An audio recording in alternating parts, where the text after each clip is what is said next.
Hello everyone, Johnny Hurricane here from GamersHeroes.com, and why don't you sit back, relax, and let me tell you about Assassin's Creed Valhalla. Let's get started.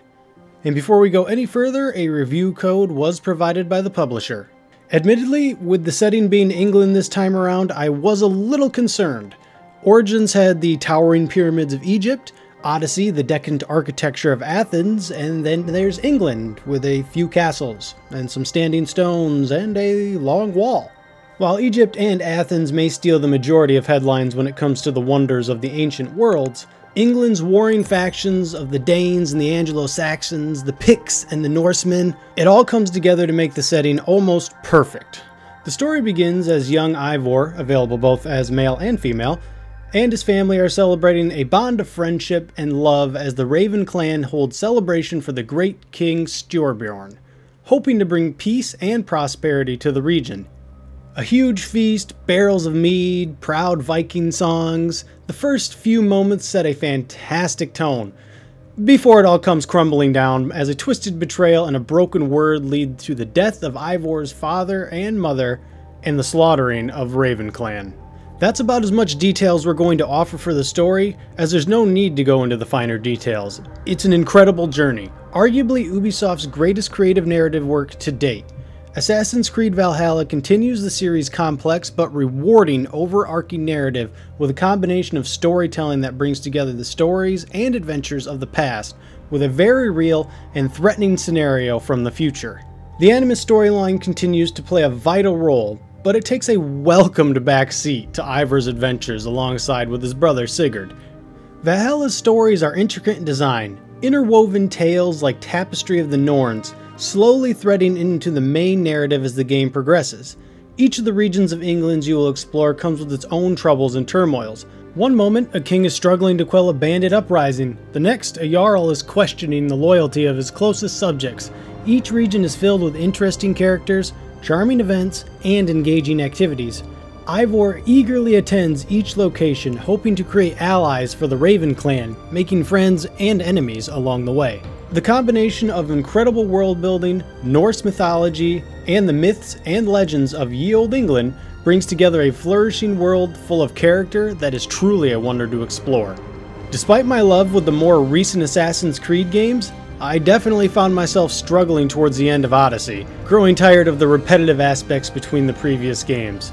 I would be lying if I said Assassin's Creed Valhalla doesn't have that potential for some players, but a slight shift in direction for some of the game's more traditional elements really brings a refreshing take to the whole thing. The greatest game world, a wonderful narrative, gorgeous graphics, none of that matters if the gameplay isn't up to par. Assassin's Creed has long lived and died by the quality of its combat, and Valhalla's is probably the greatest the franchise has seen to date. The backbone of the combat experience is the stamina meter, one designed to complement combat gameplay instead of hindering it. Using your basic light attacks fills up your stamina, while missing attack and dodging or using heavy attacks depletes it. This encourages an aggressive playstyle fit for a Norse Viking that rewards accuracy and skill over randomly launching your powerful attacks and just hoping something hits. At the same time, it is entirely compatible with a more defensive playstyle that utilizes dodging and a fantastic parry system, all of which is complemented by an arsenal of abilities and a monstrous skill tree. The world building in Assassin's Creed games, especially those in the recent years, has been incredible. From the peaks of the pyramids to the depths of the Gorgon lair, both Origins and Odyssey brought to life their respective eras masterfully, and Valhalla does much of the same. England may lack the constructed marvel of Egypt and Greece, but what it lacks there, it more than compensates with natural beauty. As is tradition with Ubisoft games of late, there's an absolutely massive game world split across England, Norway, and a few other spots that we're not going to spoil. Whether you're sailing down the Thames with an angry war band of Norse ready to raid and plunder unsuspecting monasteries, or if you're just enjoying the plains of England, you'll find plenty of events, activities, and treasures in your path. Raiding alongside your Raven clan is arguably one of the game's most enjoyable and rewarding activities. It's a simple design, but enjoyable and fun in execution. Certain strongholds along the river can be attacked, and using a custom clan of characters that you can recruit from your friends or just from the world itself, You will raid these monasteries and take basically everything you can hold. Treasure, loot, whatever it is you can find. Best part is that it serves as a refreshing step away from constantly chasing objectives and quests. The resources gained during these raids can be used to upgrade your home base. What begins as a simple grouping of tents and troops evolves and grows throughout the game. Players will construct new buildings, find new recruits, unlock new customization options, gameplay mechanics, and cosmetic upgrades along the way. Each upgrade feels worthwhile, and once the settlement is complete, it is a sight to behold. Unfortunately, Ubisoft does continue the trend of putting nearly everything on your compass or map, which does detract from the excitement of the pure, open exploration.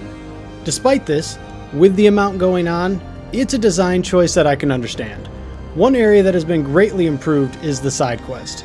Thrown together into mysteries, they serve as a combination of side quest-like encounters and other exciting objectives to discover. Unlike the previous games, the side quests are much more manageable. Often solved in the immediate area, it creates a living, breathing game world full of hidden stories and rewarding journeys, without the insane amount of back and forth traveling of the previous games. Whether one is grabbing civilians from a burning building, rescuing merchants from a bandit ambush, or stealing the clothes from a nudist colony, there is a lot to see and do. Assassin's Creed Valhalla improves on its predecessors in so many ways, but at the same time suffers so many of the same flaws. Games of this magnitude rarely function perfectly, and that problem is persistent throughout the game. I've crashed multiple times, experienced issues with frozen NPCs, and swore at the lack of accuracy with the contextual interaction more times than I can count. None of these problems are overly jarring on their own, but like the tapping of a pen on a desk, it eventually gets irritating. At the time of writing, I've put approximately 80 hours into AC Valhalla. I've completed the main story, unified the Shires of England, and explored a lot of side content, and yet I still have things to do. Fishing activities, hunting legendary creatures, claiming lost treasures of Britain, slaughtering the Order. You can easily lose 100 hours into this game, if not more, if you're willing to explore and look at everything. Assassin's Creed Valhalla is the best tale the franchise has ever told, featuring the most varied and rewarding gameplay the series has seen in years. Valhalla will forever dine in Odin's Hall as one of the greatest RPGs of this generation. Alright, that will do it for me. If you liked what you saw, got what you needed, you know how it goes. Like, comment, subscribe. See you guys in the next video. Later, Gators.